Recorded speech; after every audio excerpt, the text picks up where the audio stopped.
Figuring out your next career step can bring up a lot of internal conflicts. There are so many variables to balance: what you enjoy doing, what you think you're good at, what the market needs, how much money you want to make, what sounds impressive to your friends, what fits with the geography you want to live in, what fits with the amount of time you want to give to work versus other things in your life. There are a lot of variables to keep in mind. So if you're feeling stuck, paralyzed, or confused, that is totally normal. But here's why it's so important to try to resolve those internal conflicts. You and your brain are basically in a three-legged race together. And since you're bound together at the hip every second of every day, it's really hard to get to where you're trying to go if every part of you is not on board. You can drag a dissenting part of yourself forward, but it takes a lot of effort. And chances are, at some point, your energy will run out. So before you start sprinting towards the finish line, take the time to resolve those conflicts and get every part of you moving in the same direction. At the end of the day, that's why we're doing these career experiments. You have an internal disagreement about what you should do next. And rather than trying to resolve those disagreements with discussion, we're resolving those disagreements with data.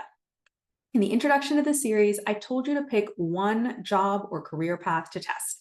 And over the last several days, we've covered 4 fast and easy career experiments that you can do this week, even with a busy day job and a busy life. Experiment number 1 was listen to podcasts where people talk shop about that industry. Experiment 2 was do coffee chats with people in the industry and get facts, not feelings. Experiment 3 was do the job interview project. And experiment 4 was make a ghost proposal. All of those articles are linked above. And today, we're going to talk about the final experiment, experiment number 5, take on a free client or customer. In experiment number 4, you don't have to show your ghost proposal to anyone. In experiment 5, we're taking things a step further and you're actually working with your potential clients or customers. And you can make it a smaller project if that's easier. If your paid product would be a 3-month project, make your free product just a few weeks. Or if your paid deliverable would be a big transformation, make your free deliverable just one small piece of the puzzle. But the point of the experience is for you to get a full rep actually doing the thing that you would be doing with a real customer and a real deliverable. People often ask me how I made the leap from working in corporate to being a coach. The answer is I did this exact experiment for 9 months. In February 2021, I started writing and publishing 2 articles a week. Not publicly, that was way too scary, just to a small group of friends via email. I was trying out doing the marketing that I would ultimately have to do as a coach for free with very low stakes and on a small scale. In April 2021, I started a coach certification program. There were hundreds of people in the program, but they broke us up into mini cohorts of 10 people each, and they encouraged us to practice by coaching each other. The requirement was that we do 6 practice coaching sessions with each other in 6 months. I decided to do a practice coaching session with every person in my cohort every single week. We would trade off on either giving or receiving the coaching, so I spent 6 months coaching people for 5 hours a week. Again, all for free in a very low stakes environment. These were all people who had already bought into the idea of coaching and who knew I was still learning how to do this, as were they. So there was really nothing to lose. And at the end of the certification, I decided to take on 10 free clients for 6 weeks each. These were people who had never worked with a coach before, and I took them through the full consult process so I could practice doing an intake, setting goals for a coaching package, and helping them think through whether or not they wanted to work with me.